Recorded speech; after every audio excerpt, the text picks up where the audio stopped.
we're going to go ahead and get started then. And I'm going to start by introducing my friends who were kind enough to join me here today. I'd like to start with, let's see, we'll go alphabetical order here because you're both incredibly important. Delegate Jackie Glass, the Honorable Jackie Glass, is here with us today. Delegate Glass was elected to fill the seat for the 89th House District. She has just finished her first General Assembly session as of yesterday. So we're looking forward to hearing a little bit more about that. Jackie, thank you so much for being here. And Drew Lumpkin, who is the Regional Director for Senator Mark Warner, is here today. Drew is also my constituent. I serve him on the City Council, and we're excited to hear your perspective at the federal level as well. So why don't we just go ahead and get started? The first thing I'd like for you to do, if you don't mind, is I gave a blip of an introduction, but if I can ask each of you to, starting with Jackie, and then we'll move on to Drew, describe the role that you're in. How long have you been in this job? Jackie, that's we can talk about that. And what's your background? Okay, thank you, Andrea, and thank you guys for showing up, especially like she said on a Sunday. You got to really be bought in and really civically engaged to say, I'm going to use my Sunday to learn and do more. So Jackie Glass, as Andrea said, I am the new delegate. I'm actually number 100, and that's a whole thing. My job, as I see it, if we're looking by the book, right, it's lawmaking, right? Lawmaking, judges, and one of the most important laws or bills that we do is the budget. But our office has sort of taken a principle of we understand that that's the role of a delegate, but we have the principles of educate, advocate, celebrate, and legislate. So as a delegate, I feel like it is our responsibility, right? As an elected leader, my responsibility to continuously educate folks on the process by doing things like this and letting you know what's happening, how it's happening, and how you can be involved. Advocate, meaning advocate for those things that we're talking about as you're educating me on what's happening on the ground, and I'm educating you on what's happening there, that we become better advocates. Celebrate. I have the great fortune, I think one of the many privileges of a delegate is to be able to commemorate people, to provide resolutions and honor people in a way that I think is absolutely beautiful, and also be there to celebrate wins in the community. And then, as I said, naturally, by being an elected official up there, it's to legislate. So that is, in a nutshell, what we do. And you said the other part was, did I hit all the questions? I was just making sure. What's your background? How did you get here? My background. So by trade, I am an instructional systems designer and e-learning developer. But since 2018, my life has sort of taken a whole whirlwind into really digging into the community. And so I took my skills as an instructional systems designer and started doing consulting, helping small businesses, nonprofits, and organizations look at how they do policy and practices, focusing on the diversity, equity, and inclusion pieces. So I've had folks that I've worked with, everything from like school systems to breweries, just looking at how they can do what they do better, and improve human behavior, and also hold on to and appreciate their human capital in a way that brings people in to stay to work and bring people in to patronize what they do. And Navy vet, Mama. Oh, yes. Doer. Mama, Navy vet, certified doer. That's, yes, I'm a Navy veteran. I did 11 years active duty in the Navy as a cryptologist. And mom of 2 Norfolk Public School students. That is a fact. I say students, but I feel like they're adults. Young scholars. That's right. Young scholars. Here you go. Okay. Drew, I'm going to turn it over to you. Tell us what your job is. How long have you been there? And what's your background? My name is Drew Lumpkin. I'm the Regional Director for United States Senator Mark Warner's office, and I think I just see my wife logging on. So I need to be buttoned up. I've been with Senator Warner for 12 years. Prior to that, I did some campaign work, and I have my Master's of Divinity degree. I was thinking about going to be a theologian, but then got into campaign work to do God's work. And leveraged that into working for Senator Warner. Like I said, I've been with him 12 years, 6 in far Southwest Virginia and 6 here in Hampton Roads. And I would describe my job oversimplified as being the eyes, the ears, and the voice of Senator Warner, to go out and to amplify and raise his profile in the region when he is not in the region, when he's in DC. So my job is to go around and let people know that, one, we're available and that we want to avail our office to the needs of the community. So I go out, I hold meetings, I go to public events. Many of you have probably seen me there. And I just, really try to avail the office to the needs of the community. I like the way Jackie said it on educate, legislate, celebrate, and advocate. So that's a good way to put it. But for me, I'm just the eyes, the ears, and the voice of Senator Warner. I'm not my own elected official. So I want to caveat that everything I say, I try my best to articulate the senator's vision and talking points. But if you hear him say something different than me, I am wrong and he is right. So with that note, I think. Thank you, Drew. So I appreciate that. And what you've seen here so far, you've seen an elected official at the state level, Drew, who represents our federally elected, and then myself here representing at the local level. So for those who don't know me, I was elected in 2016 to the city council. Love serving in this role, and my background is recovering entrepreneur, mom of 3, community volunteer, and I've been really focused on a couple of issues. Flooding, if you know me for one thing, probably flooding is the thing that I talk about the most, but along with that, issues related to broadband, to public transit, to affordable housing, and generally just community engagement. So, and we're here because this is a series for Engage Norfolk, which is an event that I started in my first year on the city council in 2017. And this is our 5th almost annual Engage Norfolk. It will be next week on the 20th at Scope from 11 a.m. to 3 p.m. And I should note that Jackie Glass was with me from the start, the very first event in 2017. She's been a big help. And I think, Drew, you've been to every event as well. So I really appreciate that. So today we're really here to talk about how citizens can get the ear of their elected official.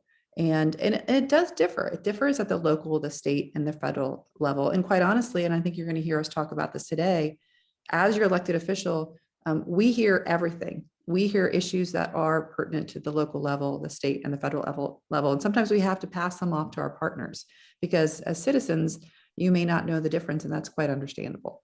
So we're going to talk a little bit more about that. One of the questions that I have today is for Delegate Glass. Sorry, Jackie. Delegate Glass. I wanted to ask you, so, having been such a strong grassroots activist, very effective grassroots activist, how has the transition been to elected official? And as a result of that, has your perspective changed in terms of advocacy? Would you do things a little bit differently now that you're in this role? Thank you for the question. So it was funny, Andrea, or Councilwoman McClellan, is that I get called Del Jack. That's what most people call me, Del Jack. In my 61 days in the state, have been Del Jack. But so how has my perspective changed from being grassroots to being elected? I don't know that my perspective on grassroots organization has changed, but I think being so close to the ground has had me have to put, I don't want to say stopgaps, but to ensure that I'm not a single point of failure. Because what happens is when you're grassroots organizing, you are in all of the things, like all of them. I mean, from left, right, and the middle. However, as an elected leader, there are times when you need to sort of narrow the scope and sort of have a single-minded focus in order to be an effective elected leader for those you are called to serve. So while I think that what's in me is to make sure that the grassroots organizer that is in me makes me want to ensure that educate piece is done so well with the folks that I'm called to serve. I feel like that is grassroots work. In a sense, that's where I get that that sort of that bug out, that I want to be around people and in the streets, as I say, like trying to stay close to the ground. But I just cannot do that. It's not a yes and. So it has been a learning and growing experience of expanding not just the network, but a core team that I can do the warm handoff, that can really see a problem from the beginning into the end. Because I think, as Drew said earlier, I have gotten an email about, in my neighborhood, they want to build this, or this. The grassroots organizer and me would have shown up to that meeting, heard all the things, helped draft a letter to go talk to the council and do all those things. I cannot do that. It's not, I would be doing a disservice. So it's been really a huge experience of being a delegate that delegates, right? In an effective way. And in the other part of that question, you said, do I look at grassroots organizing differently? Did I hear that correctly? Yeah. Yeah. I have an even greater appreciation for it. Because there's absolutely no way that I'm sitting here saying that, hey, I'm your elected delegate or the elected delegate for the 89th district, had it not been for all of that grassroots work. And it's not just in name, like people knowing, but just working and also problem solving from a place of understanding why people come and they express their grievances. And so I think what I say to every single person that takes that time to do an email, like our response, or do whatever it is if you can give me money and I can give it back, but when you give me time or take the time to do something, I should take real good notice to that. Because I know that we're asking a lot of folks as an organizer, when you have your day job and you have all these things going on, I just have an even deeper appreciation for those who take that path, who choose to do that for the things that they are. And I try to make sure that in this role that I don't lose sight of that, and that I express not just in words, but in deeds to the people, to the folks that are staying abreast on the things that help me legislate better. And those are oftentimes those grassroots organizers. Andrea, can I answer that from a campaign perspective too? Since I think grassroots organizing is different than campaigns, although there's a lot of overlap and similarity. I did about 4 cycles of campaign work before Senator Warner picked me up in Southwest Virginia. Obviously, the role of campaign is building a list. You're trying to build a list, and the person with the bigger list who could then turn out the people on that list win. So you're talking to your team and you're hoping to persuade those who are not in your team to come in your team. And then to get them out to vote. That's really campaigns oversimplified, but governing the other side, once you win, you need to govern. And it's less about persuading, more about listening. And then, as you said, it's less about words and more about deeds. You have to now execute on your vision. So I think that's another similarity that's much, that's how I think when I hear that question also. Yeah, no, I think that's really important. I think the other thing is when you're at grassroots, you're oftentimes you are, I don't know, you're singularly focused on an issue, right? And when you're in an elected position, you've got a lot of issues to deal with. And a lot of governing, to your point, Drew, and Delegate Glass, it's give or take. And it's working, this one issue is part of a broader set of issues. And so sometimes I'm challenged because I care deeply about all these different issues, but I can't put that singular focus that some of the activists want me to. And it's just balancing that and trying to be grateful for their time, but also setting expectations. But I just can't spend all of my time on this one issue. And so I think the role of the grassroots community is to do that, though, is to come to us with that feedback and with that collective voice. I always say I get an email from one person, it's really important to me, but if I get an email from 20 people on the same issue, I'm probably going to pay a little more attention to it. So it's really important that folks work with their community to get to us as well.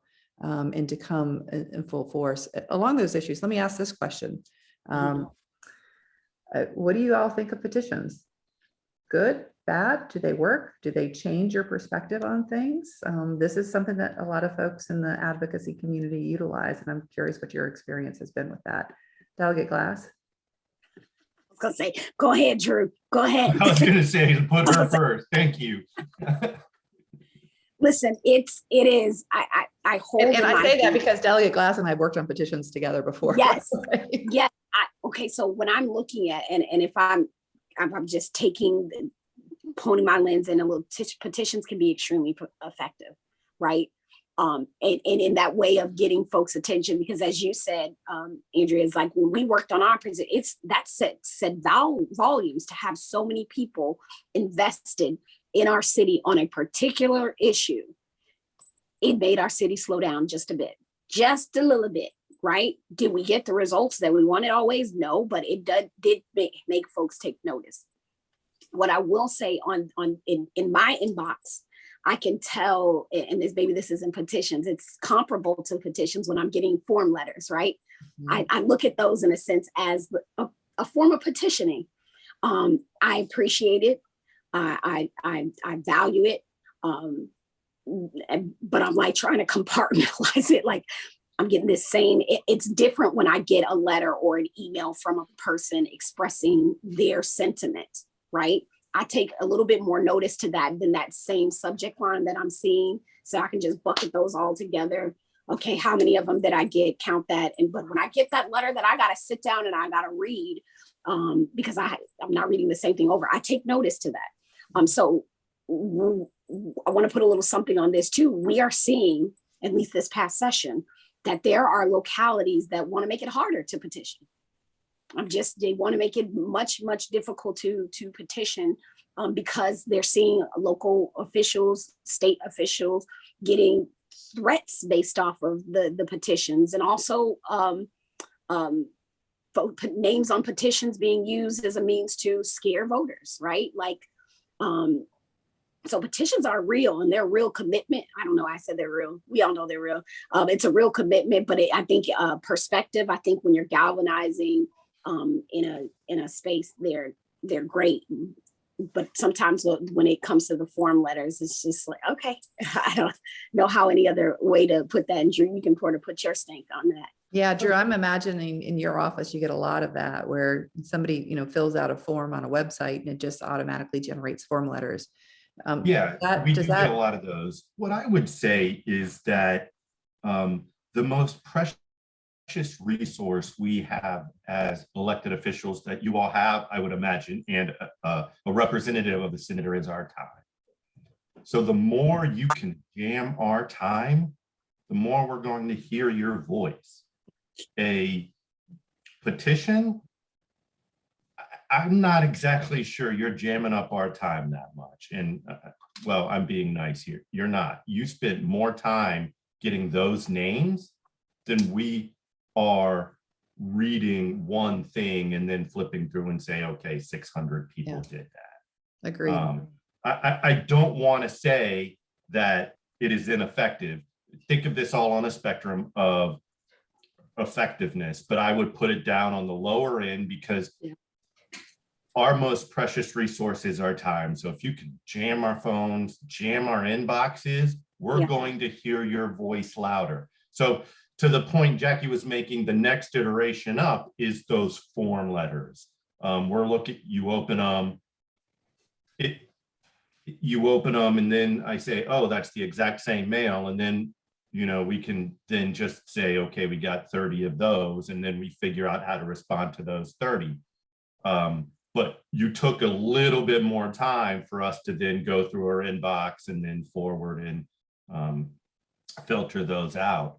The way that we really hear voice this day is when you jam our phones.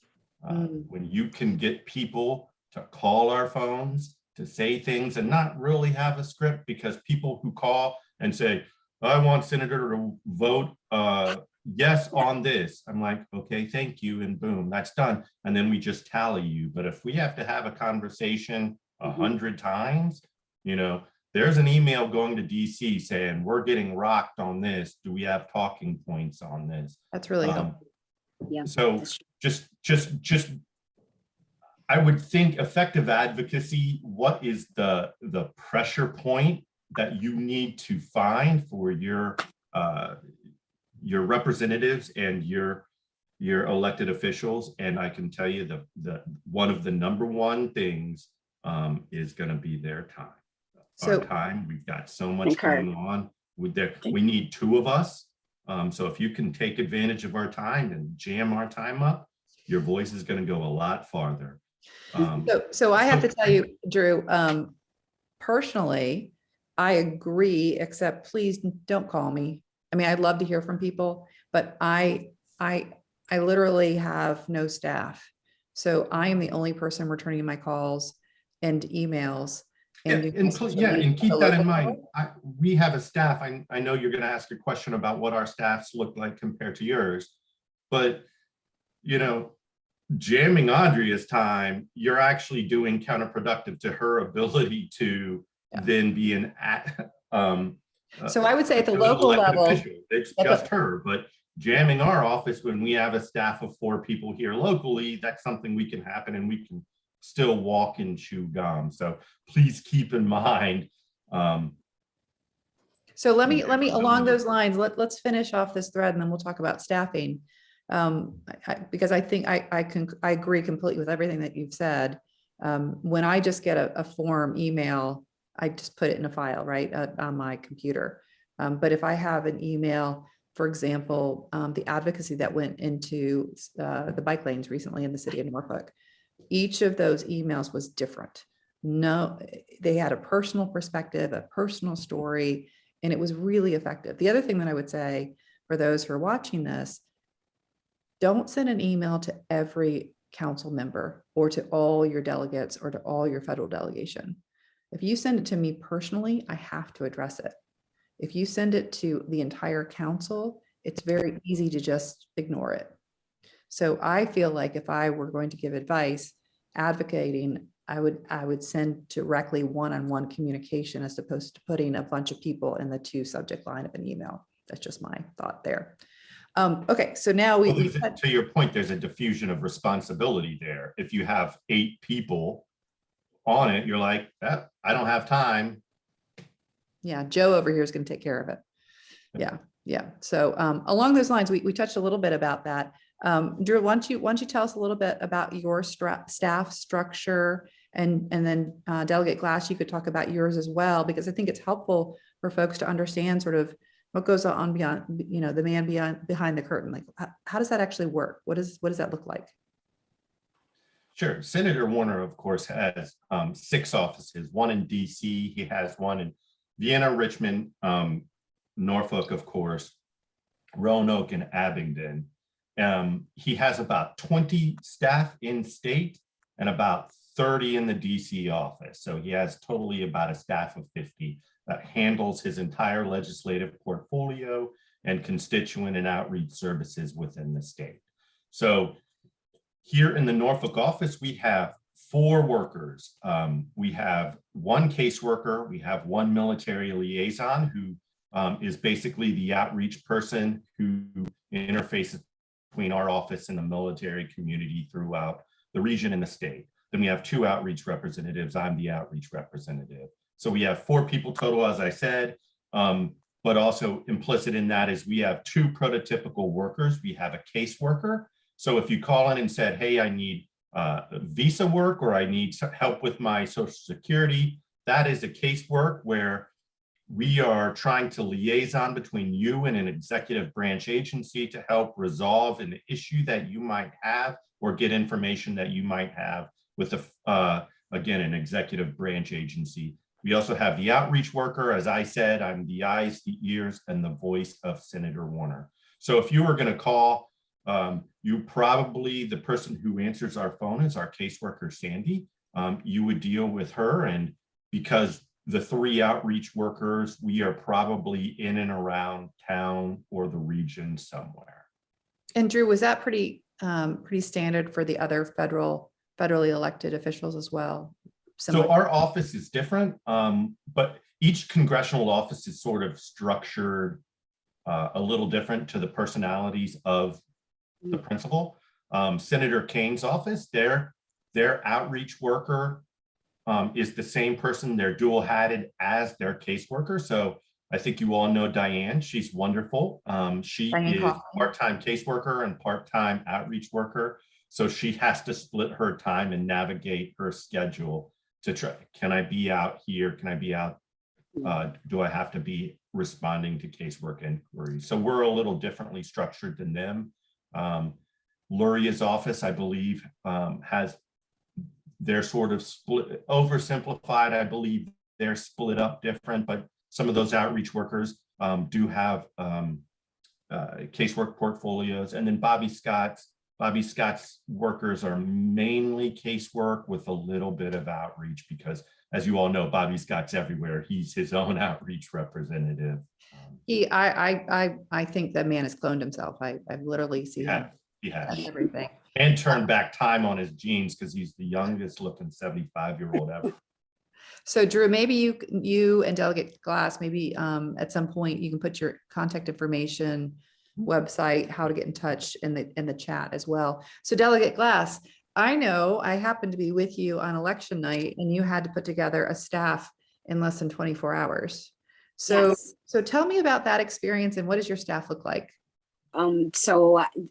Drew said a really important word, case management.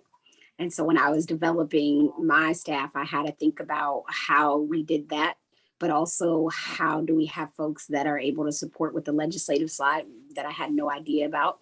I'll be honest, as I was running, I was building out a path of what happens if we don't win this election and what happens if we do. So as we were doing that, I was putting a lot of folks in place that there's a possibility that I might want to ask you to drop your life and come help me do this thing called Legislate up in Richmond. I was very fortunate enough to already have a legislative director, someone who had already helped me on other campaigns, done other things, and really had been dug in. I was really adamant about having an intern that was reflective of the community and had ties back to our city. And then I have a chief of staff. And this was a serendipitous encounter. My chief of staff happens to be a woman I actually served with in the military, who was all ready to drop her new retired job as she retired recently and had only been in the area for maybe 6 months or so to come up and do this. For me, I looked at things I couldn't teach, right? Especially being in a high, I really get at it. I feel like we were deployed, right? Forward deployed at a moment. I needed folks that could do the things that I could not teach. So while she was not brilliant on how Richmond worked, very effective in picking things up, making things happen, very proactive. And I think that did a world of service to me, because I also get mentored a bit, right? As she's a senior military, I get a little bit of mentorship. So I do have a staff of 3. So I got a 10th of what Drew has, which is more than some offices have. And we did get a intern that was a Norview graduate, who is also a student at VCU. And a lot of their work is, like Drew said, it is case management. It is telling me what to do, right? Because I walk in and there could be 20 minutes that are packed with 3 meetings. So like a lot of the work that they do is like staying on top of that, the email piece and really briefing me so that I can be prepared to go do whatever it is that's next. But I feel like I was very blessed to have the staff that we did, because I was even getting asked by the end of session, where did you find your people? Where did you find your staff? And you also have a great team here that's also on the campaign side that is still helping out quite a bit as well, I think. Yep. If we were talking about the free labor, because the state, just for perspective, you all, the Commonwealth gives me $63,000 to build a staff, however I choose, right? that could be broken up into 6 people getting $10,000, or it can be however. So I have to manage that money to figure out what are the things that are important to me. What do I need to have on hand? However, when I say when you're, I believe in karma.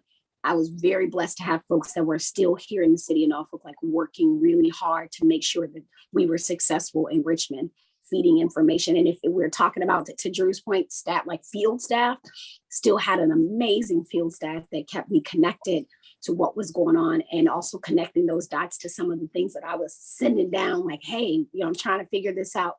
And helping legislatively, community organizing wide, and the case management piece, because I think how we do that case management piece is a direct reflection of who we are as legislators. Yeah. So it was really important to have that there. So delegate, recognizing that the General Assembly is a certain limited time, you've just had Sinai, did I pronounce it correctly, yesterday, the end of the session. Yeah. Of course, Drew, your boss works year round.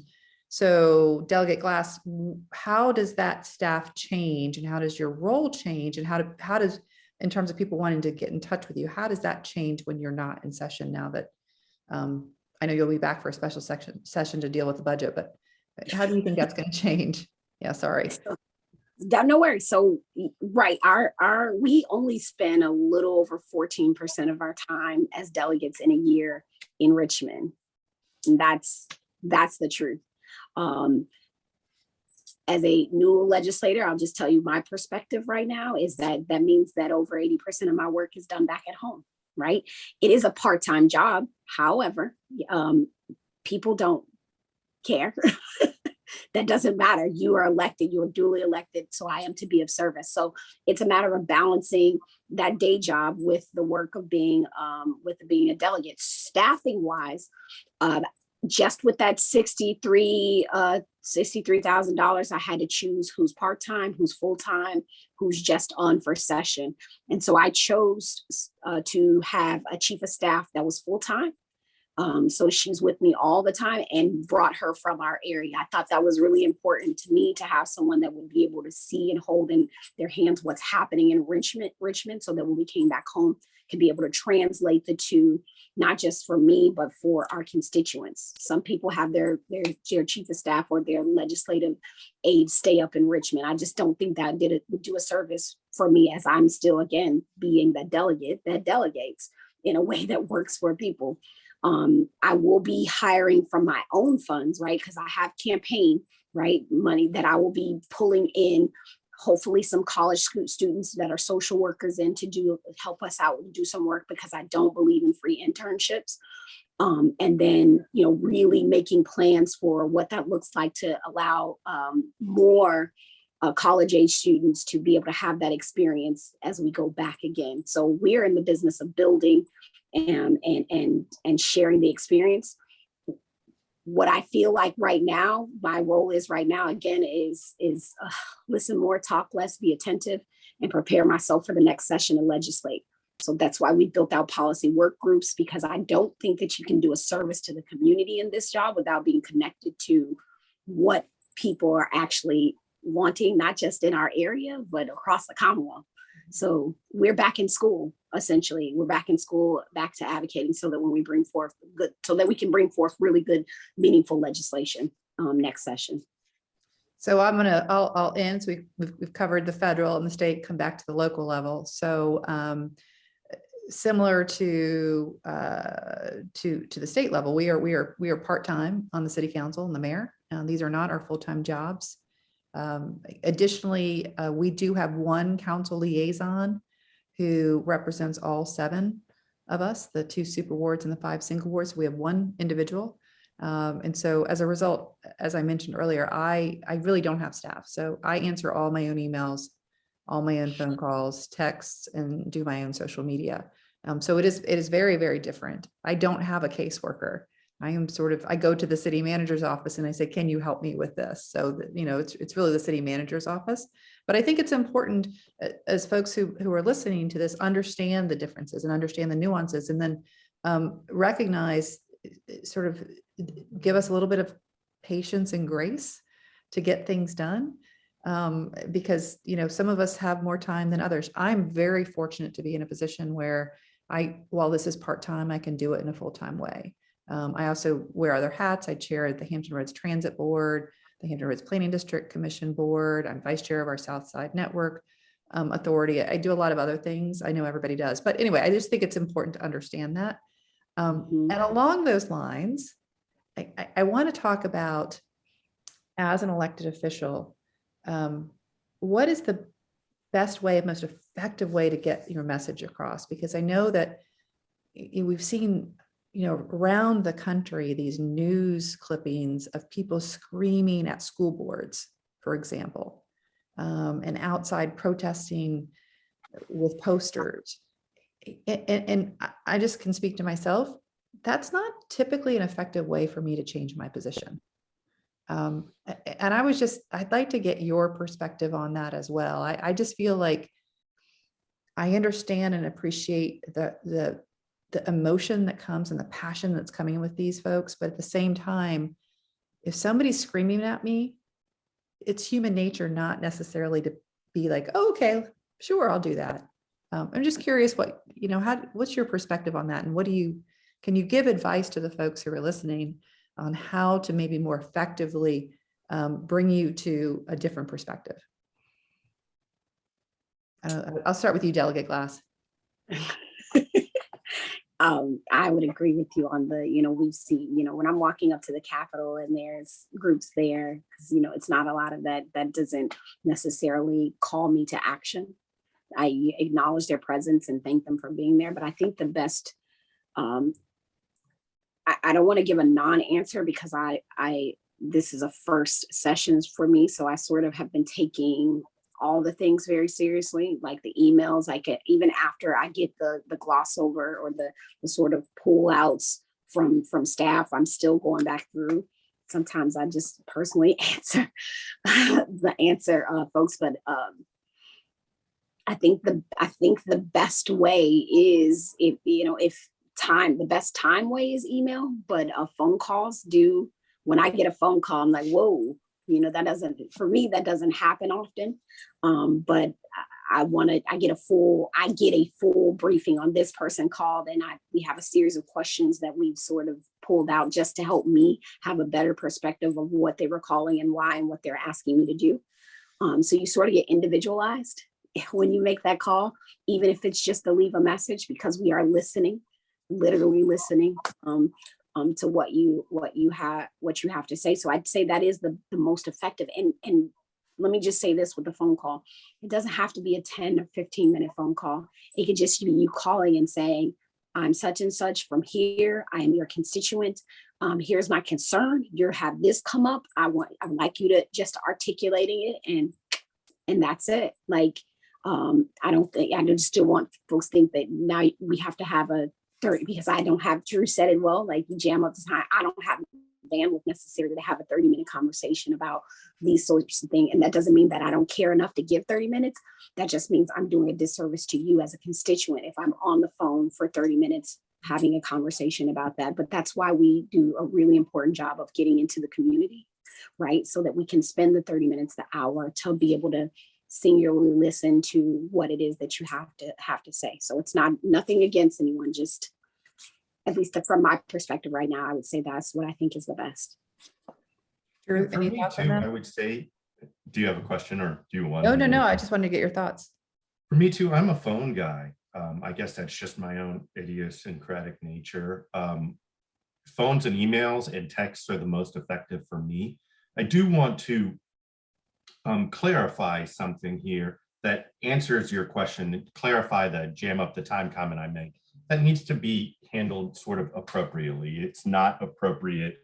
I would argue it's probably not appropriate if you have 100 people calling and jamming up Andrea's time, or maybe not as much Jackie's time, but we've got a staff of 4 and it's our job, and we have a large geographical area in a population of 8.5 million people. So the jamming up our time should be sort of appropriate and correlates to staffing levels. But also what I mean by that is sort of the quantity of jamming up our time. Having one person call and take an hour of my time, again, that's probably not appropriate use of my time, let alone their time. But if you can get 100 people to call, we will take notice. Numbers matter.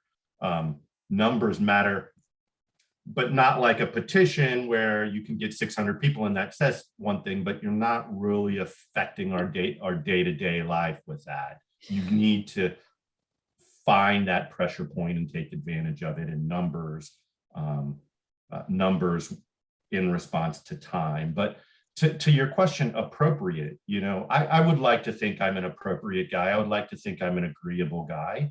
We've had death threats, a lot of death threats in the last 4 years, but what is that really doing? How are you moving the ball to compromise and negotiate and to get and to persuade if you're coming out of the box shouting or something? I mean, my wife, she's going through CPE, and she talks about, you got to meet energy with energy. And if they're coming at you, my instinct is to I'm not going to come and meet you. If you're coming at me hard, my physical, psychological reaction is to not come and find a place of common ground. Yeah. You're not going to persuade me. That's just how human beings work. So, approach with humility, but, humility and grace doesn't mean you have to compromise on your convictions or your advocacy. You can be very convicted, and yet approach with a way that can be constructive. Yeah. So that's a great segue to social media and keyboard warriors, and how I think it's so easy for folks to, like a post and just feel like they've somehow or another engaged civically because they liked a post, or they retweeted something, or they tagged me in something. There was a situation when I first came on a council, where I was on planning commission, and there was this huge social media uproar about opening up a Starbucks in Ghent with a drive-through. I was just total outrage, like, how dare it? It was just awful. And then we had the actual session, and nobody showed up. The only people who showed up were in favor of it. Nobody was against it. And so I just felt like there was, it was so easy to click the like button or dislike button, but yet nobody actually took the time to send me an email, to call me, or to show up at the actual meeting. So what are your thoughts on that? Do you love more than anything, like I do, than to have somebody tag me in a Facebook post? Sorry, Jackie. Go ahead. It affects Jackie much more than it affects me. We have a comms team that sort of goes through that, and honestly, I don't even look at it because social media is so toxic.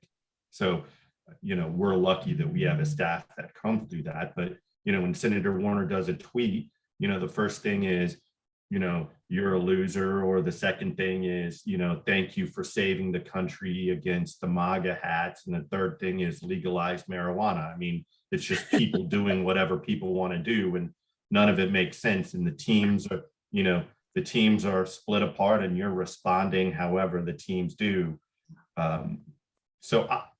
Honestly, I think I'm lucky being at that level, being part of a larger staff where I'm completely insulated from that. So Jackie, what are your thoughts? Do I love being tagged? No, especially, but here's what I'm recognizing, right? Is that in this field of trying to show up for people, for constituents, we literally have 5 generations working and a 6th one that's sort of making their way through life that is unnamed. And so I recognize on this spectrum of trying to hear and execute for 5 generations of people. I'll have those that will never touch a computer, and I have those who have only ever, that has been their entire existence of their life. And so I think as far when it comes to social media, it's not, I hear it, right? But my get up and go to respond is not necessarily the same as any of those other modalities that we talked about, because I recognize it for what it is, right? It is a social place that I can choose to show up or not to show up in, but because I have it. And as an elected official, I have to hold that in my hands. But I recognize for my team is that we don't necessarily have to respond to everything is there, but we can provide an opportunity, the information to do it in a way where we can actually hear you. Because what we say to folks is, this may not be the most appropriate. I hear you. This may not be the most appropriate way to address it, but you can call us, you can text, you can do this, these. Thank you. Because to Drew's point, that's exactly what happens. I mean, I saw, and I won't say, but they're like, yes, when are you going to do this? And it was just completely, it gets really nasty, but it also gets really positive. And so there's holding those two things in our hands and just letting you be what it is, but not using that. I don't lean into it so much when I'm trying to make decisions or I'm trying to do outreach. It's a place to educate, to advocate, and to celebrate, right? Not to legislate. So I just hold that. That's a brilliant way of thinking of things. I think you both make an important point that implicitly, both of you are also saying that people who reach out and view social media as an avenue of activism is not necessarily representative of the population as a whole, the views of the population as a whole. So when, I can't speak for the senator, but I would imagine that he has sort of a matrix of things he thinks through when he makes a vote. What are my personal convictions? What are the things that I bring? What's my experience? What do my constituents want? What do my donors want? What does my party want? What do the grassroots stakeholders want? What are we hearing on the phones? There's a big matrix that people have to sort of calculate to make a decision. You're not moving the ball, hitting a like or a retweet. That is not going to be part of that decision matrix. So Drew, I love that. And I love, Jackie, I've heard you talk about that we're a democratic republic. You talk about that a little bit more and what that means as an elected official. Yeah, because I think sometimes, at least in my household, and that's where this started, is in my household is like a republic, and that's what we live in, and into the republic for which it stands. And I think we forget and think that we actually live in a democracy. We are in a constitutional democratic republic. We got this document that says, here's how we're going to do business.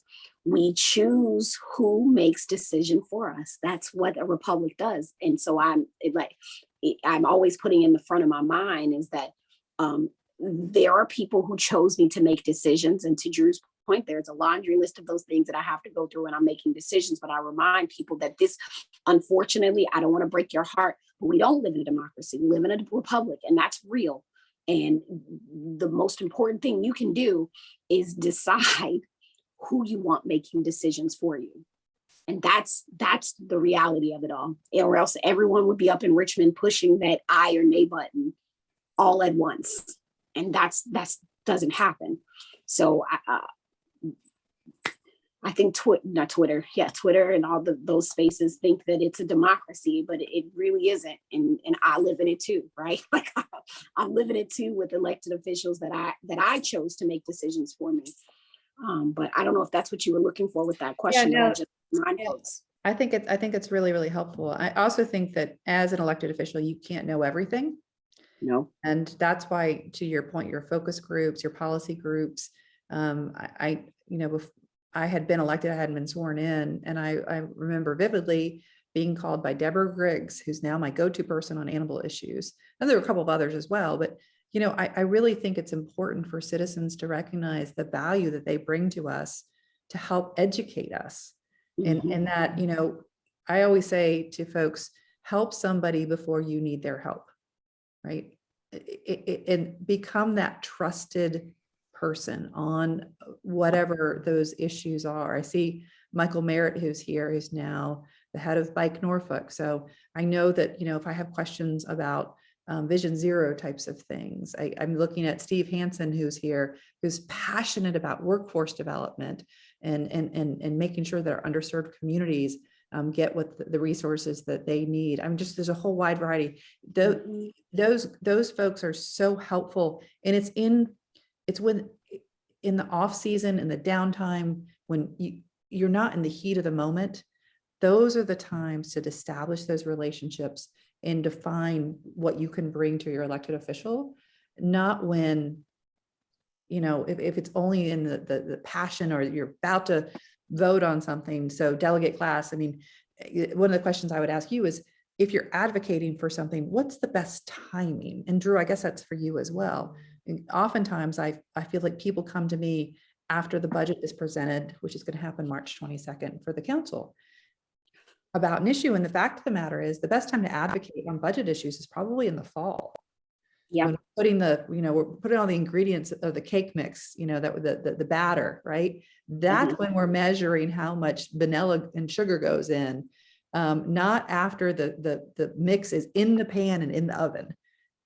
So I just feel like people need to understand that cycle as well. So Jackie, maybe can you talk about that, what you think? I know it's new because you literally just went into a session right after election, but what do you think? Yeah, but even in grassroots, it's not new to me, like trying to tell people, no, we should be doing this. I know you're not thinking about it. I know they're not talking about it, but we have to.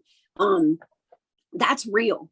What I would say, I'm learning the best time to advocate is before session starts. However, what happens is on July 18th, I can start pre-filing bills, right?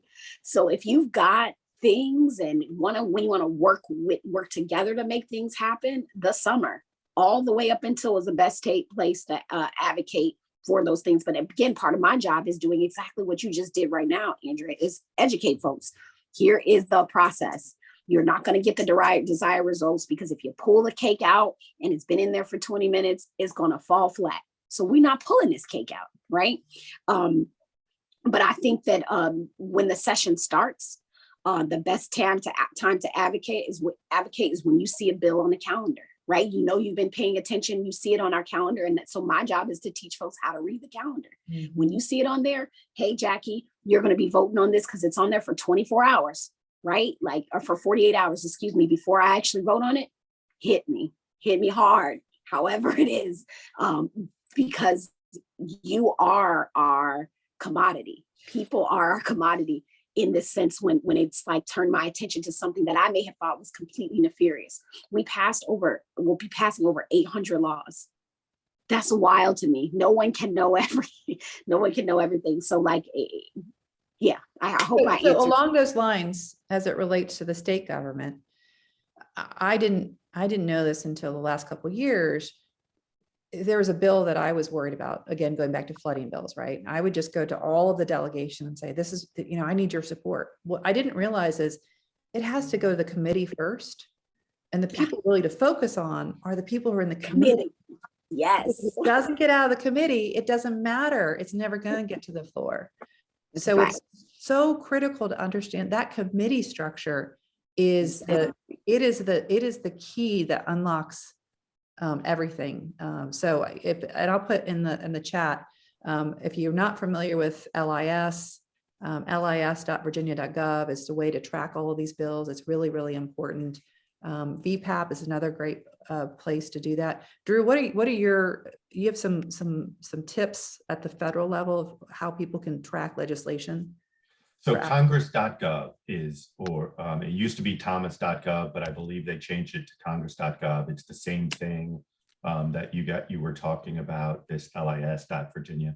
It tracks it all, congress.gov.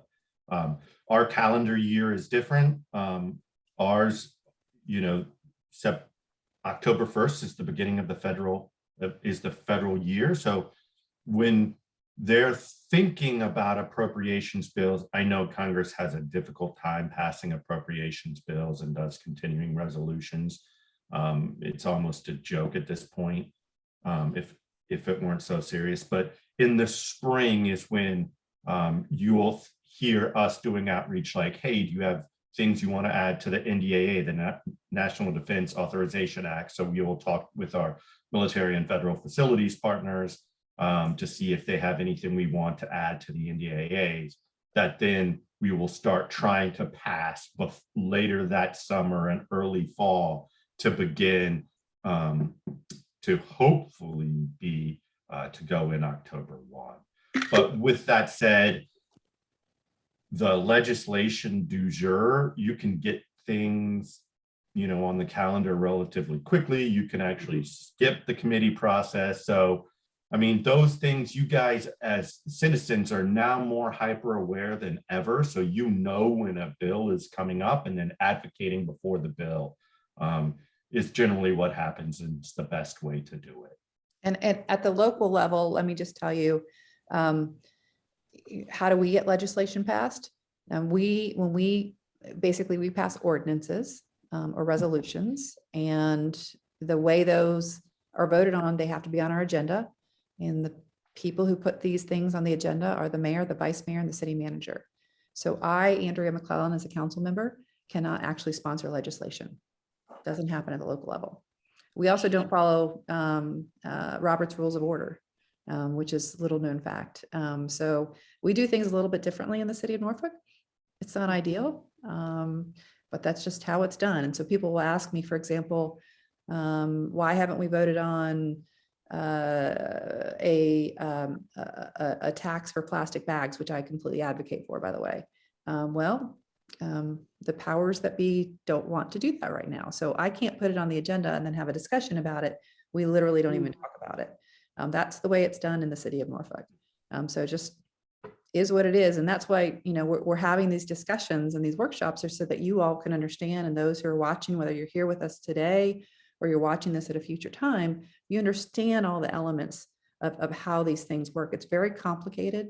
But the good news is we've got, you know, I just look here, Delegate Glass, Drew from Senator Warner's office. We've got folks who really do want to make sure that we are transparent, that we are accessible, and that we are constantly educating, and that we receive that advocacy. My recommendation is, though, we receive advocacy best when it's done in the spirit of collaboration and education and grace. And passion is great, and I never want you to check that. Being convicted, as Drew said, or strong in your convictions rather, is really, really important. But just think about, you know, put yourselves in our shoes. And I think I receive messages best when it is a conversation and not somebody screaming at me. But that said, you know, sometimes that happens. That's part of our, that's the job that we signed up for, right? Yeah, and I think a constant exercise of our empathy muscle, like just trying to see like where that muscle gets really, really strong. Like if you choose to exercise it and just know that's what we're doing. And I'll say that at some point, the world is going to start looking at COVID like it was in the past, right? Like it was just this thing that happened.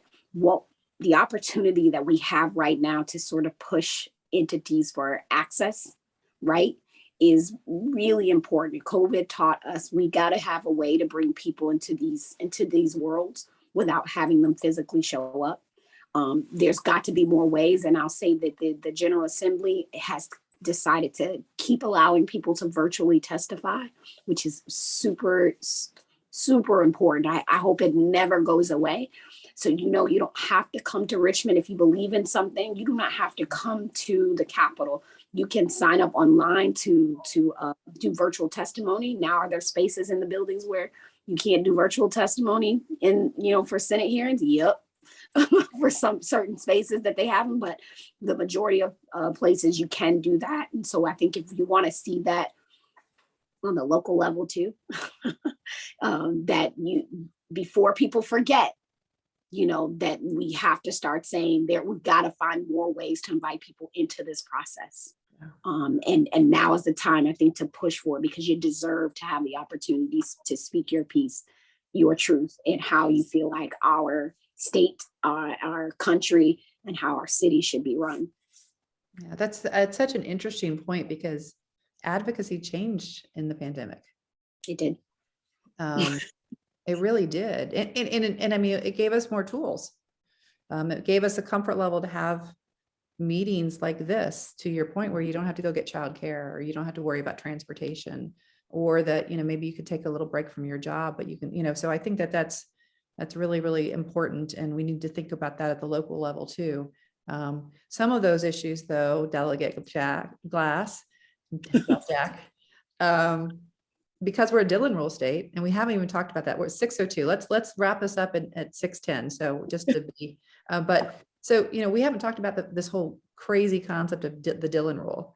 And for That's those, a whole thing. That's a whole. yeah. So let me see if I could real quickly, summarize this. So Virginia is a Dillon rule state.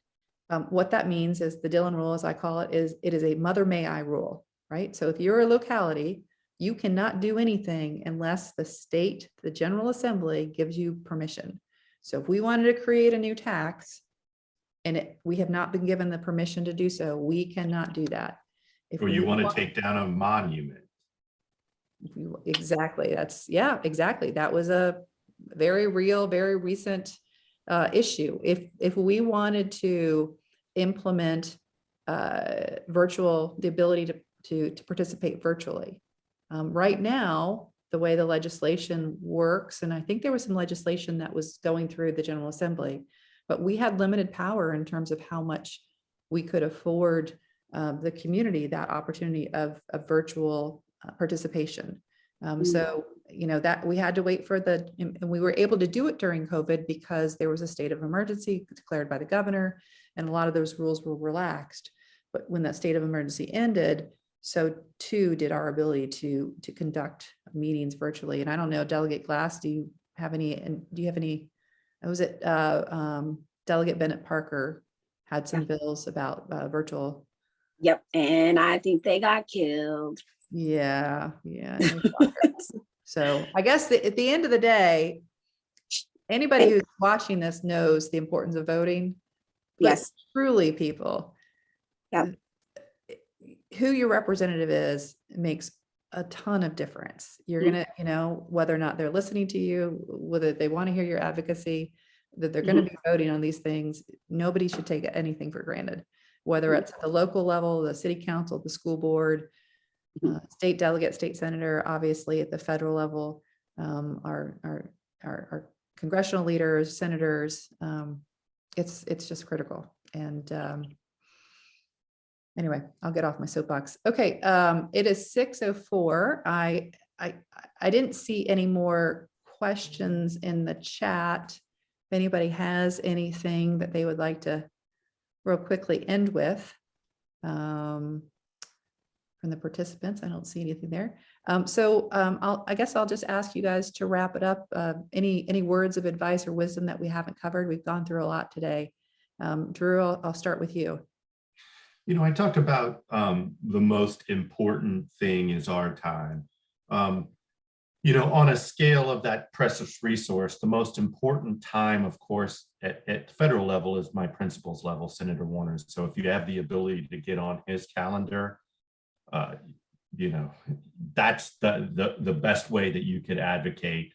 Getting on my calendar is second, and then those incremental steps down, emailing, phone calls, texts, or anything like that. But I love a good coffee. If you want to sit down and educate me on an issue, let's go to coffee. I think that's probably the strongest way I can learn. Or the senator, his time. We haven't even talked about trying to get on his schedule, or if, hey, we would like Senator Warner to get to this event. But, just think about that spectrum of that precious resource, time being that precious resource. But again, as we have said, think about it in terms of appropriateness, be appropriate with our time in correlation with our staff levels. And we're human beings. We're here to be an asset and a resource to you, but we're human beings. Delegate Glass. I'm not. Del Glass. Sorry, it's in there. Yes, I concur. I'd second that emotion, Drew, is that like, you know, I can only speak from my intention and my motivation as I'm doing this to serve. And I truly want to serve every single, I don't care what party you're affiliated with. I don't care whether we disagree or agree. Like, it does not matter. I'm called to serve you. And so part of that is making sure that I have the space, place, and time, whether it's through the staff we built out, through having an email, through having a phone, to hear what it is that you're saying so that I can be of service.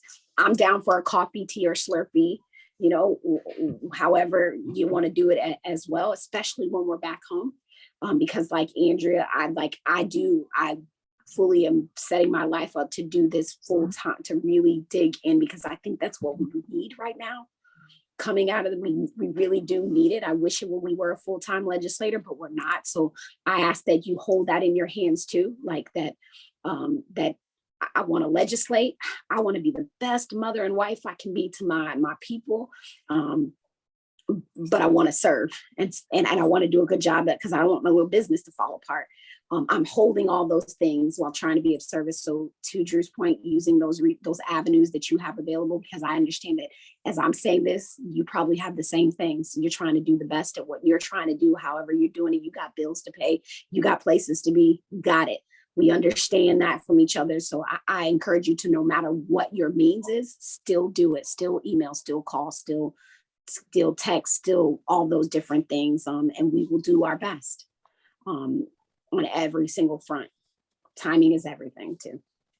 And I would just say, for those who are able to, go to your city council meeting, go to the school board meeting, go to the General Assembly, and all of these things can be watched. If you can't attend in person, you can watch, and they're all archived as well. I think that's really critical, to actually watch that process. It's important, and to watch. And as it relates to, let me hold 1 second, Drew, real quickly. So as it relates to, as we were talking about before, for city council, watch the work sessions. That's where we actually talk and get things done. Don't just watch what happens at the dais. When you're looking at the General Assembly, go watch the committees. That's where the things get done. High drama, if you love soaps. And Drew, I don't know if they're, what should they watch? If they're, I guess C-SPAN, right? C-SPAN, yeah. C-SPAN. And yes, there was a question from Michael. How do we get to the senators? I'm sure we could probably do this the same as Andrea. How do we get on your time? And Delegate Jackie Glass, how do we get on your time? But for the senators' time, we do have our website is warner.senate.gov. If you have something that, hey, I'd like to talk to the senator about X, Y, and Z, or hey, we have this event, that's probably the way most people enter the system or come to us. The truth of the matter is the senator's time is extremely precious. So it's very, very, very hard to get on his personal calendar. With that to say, it's not impossible. But what I would do is treat our staff as a way for things to bubble up to the senator. So meet with me, and then let me be an advocate and a champion to the DC staff, and see if we can get a meeting with the DC staff. And if it's something super important, maybe you can get on a Zoom with the senator, or maybe if he's in the region, you can have time, 15 minutes, 30 minutes, an hour of his time. But we've got to manage expectations. He's a United States senator, especially right now with the war going on as chair of Senate Intel. His time is extremely valuable. It's very, very hard to get on his calendar. He would love to meet with everybody. If you all know Senator Warner, he's a pretty gregarious guy, and he likes to meet with more people, not less. If I don't have a lot of people in the room, he barks at me a little bit. So he wants to meet as many people. Another avenue is, hey, go to that Chamber of Commerce event where he is talking. And then as he's getting off the dais and walking through the crowd, pull me aside and say, hey, Drew, I'd like 5 minutes of his time. That's another way to go about it, sort of meet with him face to face via an avenue that at an event where he's already there. I guess if I may speak, just I was looking for like inviting him towards an event, for example. So good question. What I would Yeah. advise for that is so the senator's schedule is always fluid, and it's fluid by national events and international events. So things, for example, 2 weeks ago, he was supposed to be here in Hampton Roads. He was going to he met at the port, and then he was supposed to do an event in Norfolk to talk about $250 million that we got from the infrastructure bill to start paying for that seawall around Norfolk. Unfortunately, that night, the night before, Vladimir Putin decided to invade Ukraine. So we actually had to pull that event down.